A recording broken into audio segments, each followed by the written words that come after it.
इस वर्ग में 10वें वर्ग में मैं आपको वाच्य पढ़ाने जा रहा हूँ। वाच्य किसे कहते हैं? तो क्रिया के जिस रूप से यह जानकारी मिले कि उसका प्रयोग का आधार अर्थात क्रिया के प्रयोग का आधार कर्ता कर्म या भाव है, उसे हम वाच्य कहते हैं। कहने का अर्थ है कि वाक्य जो है उसकी क्रिया जो है कर्ता के अनुसार है, कर्म के अनुसार है या फिर भाव के अनुसार है। तो जब क्रिया कर्ता के लिंग वचन और पुरुष के अनुसार बनती है तो उसे हम कर्तृवाच्य कहते हैं। इस तरह से वाच्य के दो भेद हैं, कर्तृवाच्य और अकर्तृवाच्य। तो कर्तृवाच्य की क्रिया का जो रूप होता है वह कर्ता के लिंग वचन और पुरुष के अनुसार होता है। कहने का अर्थ यह है कि आप कुछ उदाहरण देखिए, जैसे हम लिखते हैं कर्तृवाच्य में राम, देखिए कर्तृवाच्य का वाक्य है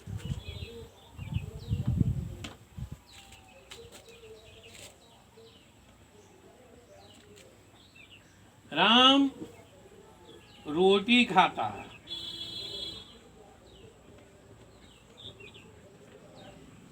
सीता आम खाती है, वे लोग रोटी खाते हैं।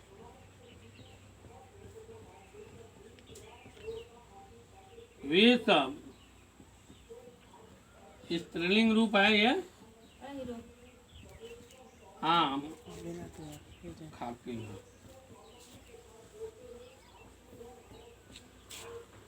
आपने देखा कि राम पुल्लिंग है तो खाता है, पुल्लिंग बना है। राम एक वचन है तो खाता है, एक वचन है। सीता स्त्रीलिंग एक वचन है तो खाती है, एक वचन बना हुआ है, स्त्रीलिंग रूप। वे लोग बहुवचन है, पुल्लिंग है तो खाते हैं बना हुआ है। वे सब स्त्रीलिंग के लिए आता है तो खाती हैं बना हुआ है। देखने में ये एक वचन लगता है लेकिन है बिंदु लगाकर हम इसे बहुवचन बनाते हैं। तो इस तरह कर्तृवाच्य में कर्ता की प्रधानता होती है। वाक्य ऐसा लगता है कि कर्ता के द्वारा किया जाता है, कर्ता को करने में इच्छा रहती है, कार्य को पूरा करने में उसकी जिम्मेदारी रहती है।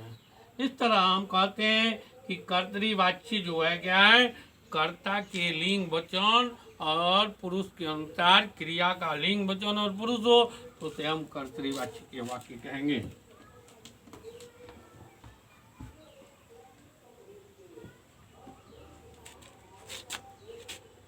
अब आइए अकर्तृवाच्य।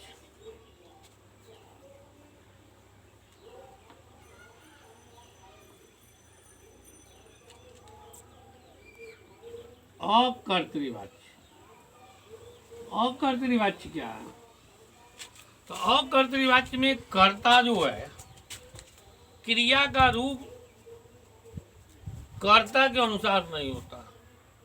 अकर्तृवाच्य में क्रिया का रूप कर्ता के अनुसार नहीं होता, या तो वो कर्म के अनुसार होता है या फिर भाव के अनुसार होता है। कर्म के अनुसार और भाव के अनुसार का क्या अर्थ है हम आपको बता रहे हैं। मैंने समझिए कि कभी कभी क्रिया जो है कर्ता के लिंग वचन के अनुसार न होकर कर्म के लिंग और वचन के अनुसार होती है। जैसे राम से या राम के द्वारा, दोनों में कोई एक, रोटी खाई जाती है। आपने क्या देखा? राम जो है पुल्लिंग है, एक वचन है, लेकिन क्रिया जो है खाई जाती है बना है स्त्रीलिंग के अनुसार। रोटी एक वचन है, स्त्रीलिंग है, तो क्रिया यहाँ रोटी के अनुसार खाई जाती है बना। तो ऐसे वाक्यों को हम कहते हैं कर्म वाक्य। और कुछ ऐसे वाक्य होते हैं जिसमें कर्म नहीं होता, तब हम उसे कहते हैं भाववाच्य। जैसे राम से पढ़ा जाता है, सीता से पढ़ा जाता है। अब देखिए, यहाँ राम है, यहाँ सीता है, लेकिन क्रिया सदैव अन्य पुरुष एक वचन के अनुसार है, इसलिए ऐसे वाक्यों को हम कहते हैं भाववाच्य। तो अकर्तरी वाक्य के दो रूप हो जाते हैं। पहला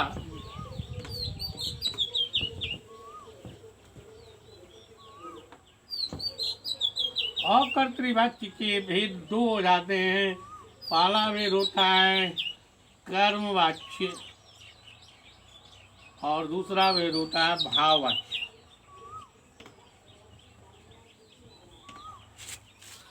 जब वाक्य की क्रिया कर्ता के लिंग वचन के अनुसार न होकर कर्म के लिंग और वचन के अनुसार हो तो वह वाक्य कहलाता है कर्मवाच्य।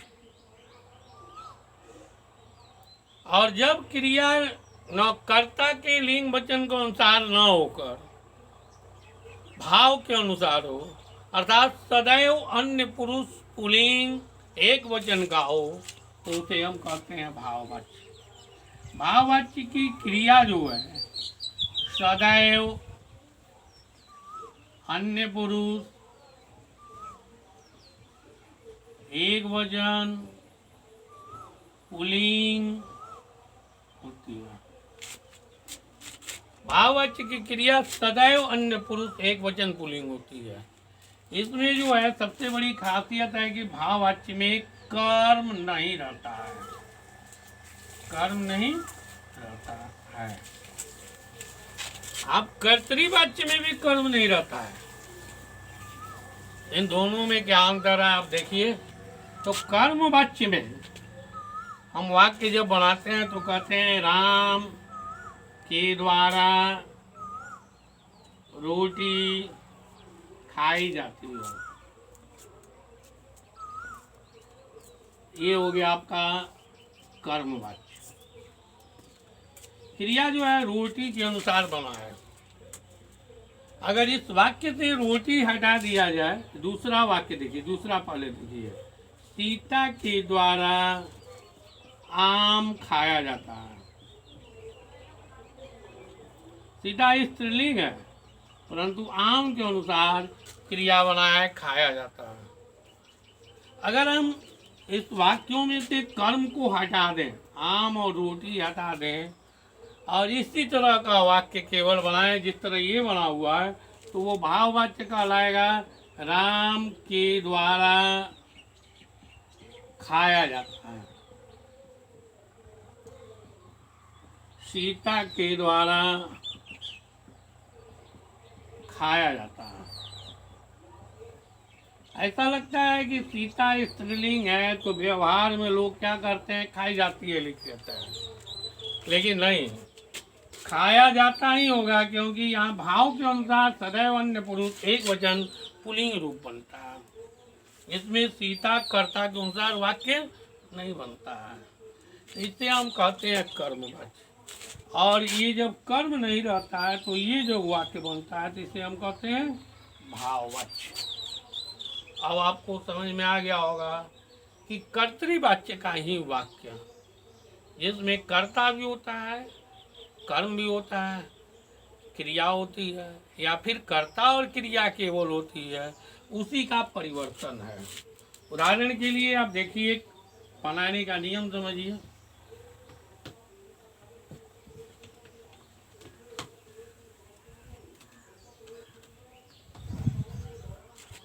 बनाने के नियम देखिए। कर्तृवाच्य के वाक्य को हम कर्मवाच्य या भाववाच्य में बदलते हैं। कर्मवाच्य या भाववाच्य में क्या करते हैं? कर्तृवाच्य का एक वाक्य है, राम रोटी खाता है, सीता रोटी, चलो आम, सीता आम खाते हैं।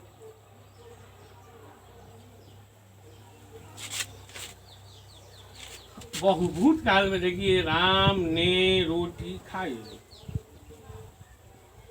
हालांकि यहाँ कर्ता जो है अनुसार क्रिया नहीं बनी है। यहाँ भी कर्ता में ने का चिन्ह जब आ जाता है तो क्रिया जो है कर्म के अनुसार ही बनती है, फिर भी एक कर्तृवाच्य कहलाता है। राम ने रोटी खाई है ना, सीता ने आम खाया, सीता ने आम खाया। जो चीज आपको वाच्य में दिखाई देता है वो चीज यहाँ भी दिखाई देता है, लेकिन दोनों में अंतर है। आपने देखा यहाँ आम के अनुसार खाया बना और यहाँ रोटी के अनुसार खाई बना, लेकिन ये कर्ता के विशेष चिन्ह के कारण परिवर्तित हुआ है। अतः कर्ता में ने और का चिन्ह जब लगाओ तो क्रिया सदैव अन्य पुरुष एक वचन भूतकालिक होती है, दूसरे काल में इसका रूप नहीं बन सकता। ये भी कर्तृवाच्य है। अब आगे देखिए, उन लोगों ने रोटी खाई, रोटी खाई एक वचन में बना हुआ, बहुवचन होते हुए भी। हम लोग आम खाए, आम खाए बहुवचन बना हुआ है। तुम हंसे, वह हंसी, हंसी। अब इसका हम कर्म वाच्य में बदलते हैं। तो जिसमें कर्म है वो बदलेगा तो कर्मवाच्य कहलाएगा, और जिसमें कर्म नहीं है वो बदलेगा तो भाववाच्य कहलाएगा। अब देखिए कर्म कहाँ है, इसमें कर्म है, इसमें आम है, इसमें रोटी है, इसमें आम है, रोटी है, आम है, रोटी है, आम है। और यहाँ हंसे और हंसी में कर्म नहीं है, ये डायरेक्ट क्रिया है। तो दो ऐसे वाक्य हैं जिसमें कर्म नहीं है। अब आप तीसरा वाक्य देखिए, हम लिखते हैं राम खाता है, सीता खाती है। अब इस तरह से जो वाक्य बना हुआ है, ये वाक्य जो है इसमें कर्म नहीं है।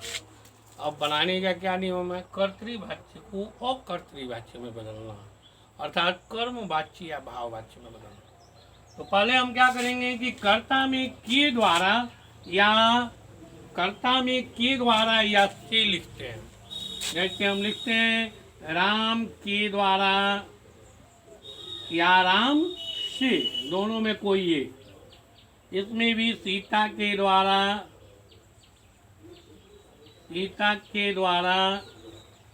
या सीता से। राम ने तो राम के द्वारा या राम से, सीता के द्वारा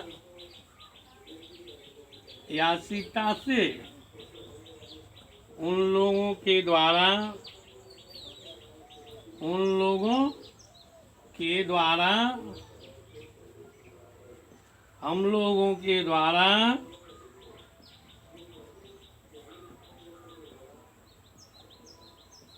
तुमसे या तुम्हारे द्वारा, तुमसे या तुम्हारे द्वारा, उससे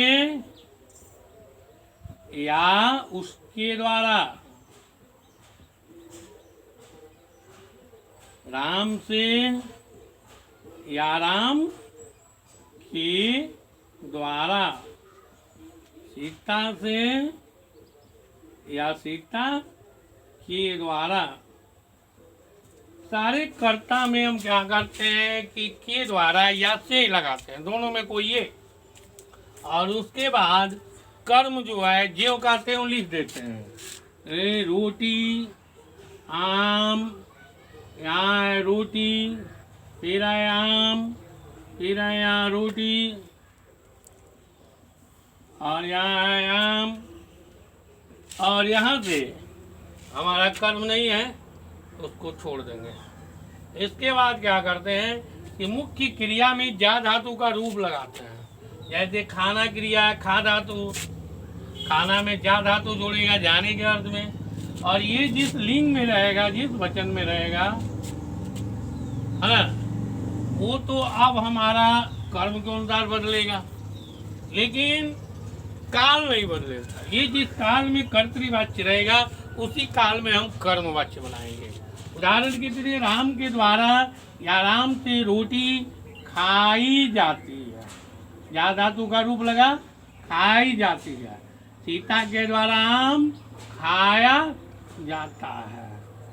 राम के द्वारा रोटी खाई जाती है। सीता के द्वारा आम खाया जाता है। सॉरी, ये जो है दूसरा ने वाला है, भूतकाल है। देखिए आप लोग यहाँ क्या है, भूतकाल है। यहाँ जो है खाई और खाया भूतकाल है। यहाँ वर्तमान काल था तो वर्तमान काल बन गया, लेकिन यहाँ भूतकाल है तो खाई गई और खाया गया बना। ये रूप जो है आम के अनुसार पुल्लिंग बना, रोटी के अनुसार स्त्रीलिंग बना। अब फिर उन लोगों के द्वारा रोटी खाई गई, भूतकाल है तो रोटी खाया खाई गई है, रोटी खाई, उन लोगों ने रोटी खाई, तो उन लोगों के द्वारा रोटी खाई गई। क्या बना, खाई गई। हम लोग आम खाए, क्या बना, हम लोगों के द्वारा आम खाया गया, भूतकाल। तुमसे और तुम्हारे द्वारा, इसमें अब क्या करना है भाई, तो इसमें क्या करना है कि सदैव अन्य पुरुष एक वचन पुल्लिंग की क्रिया हम लिखेंगे, चाहे कर्ता तुमसे है, उससे है, राम से है, सीता से है। अर्थात तुमसे द्वारा, तुम्हारे द्वारा, यहाँ है ये वाला, ये इसका, ये इसका और ये इसका, ये इसका है, ये इसका है। तो इसमें क्या करेंगे, तुमसे या तुम्हारे द्वारा हंसा गया, क्योंकि हंसी भूतकाल है, वह हंसी भूतकाल है, उससे है, उसके द्वारा हंसा गया। राम खाता है तो राम के द्वारा खाया जाता है, एक वचन। सीता खाती है तो सीता के द्वारा खाया जाता है। पुल्लिंग एक वचन का रूप सदैव रहता है। अब काल जिसमें रहेगा वही काल परिवर्तित होगा। इसे हम ऊपर वाला जिसमें कर्म है उसे कर्मवाच्य कहेंगे, और ये नीचे वाला जिसमें कर्म नहीं है इसे हम भाववाच्य कहेंगे।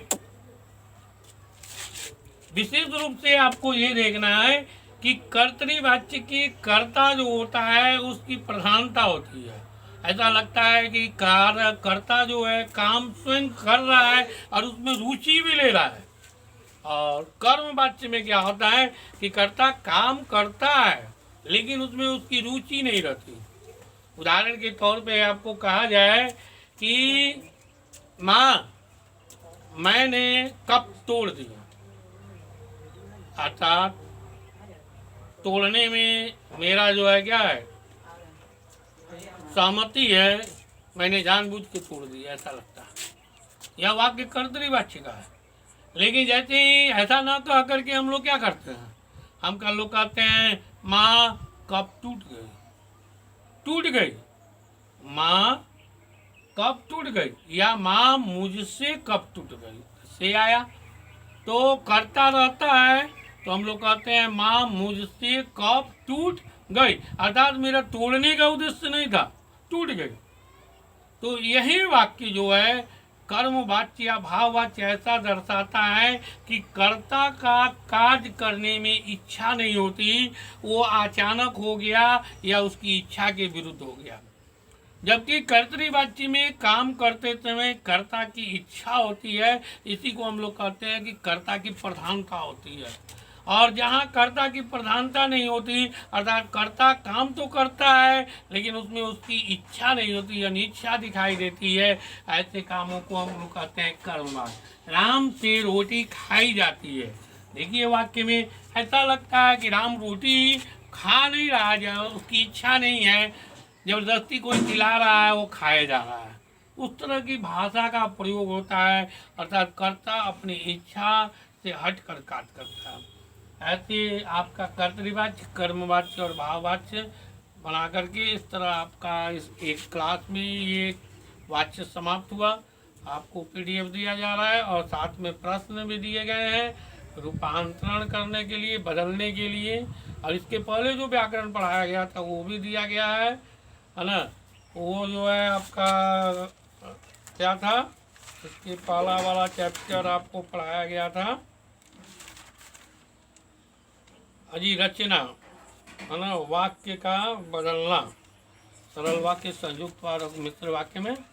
तो दोनों से प्रश्न दिए गए हैं, आप इस प्रश्नों को स्वयं हल करेंगे और पेपर बनाएंगे। धन्यवाद।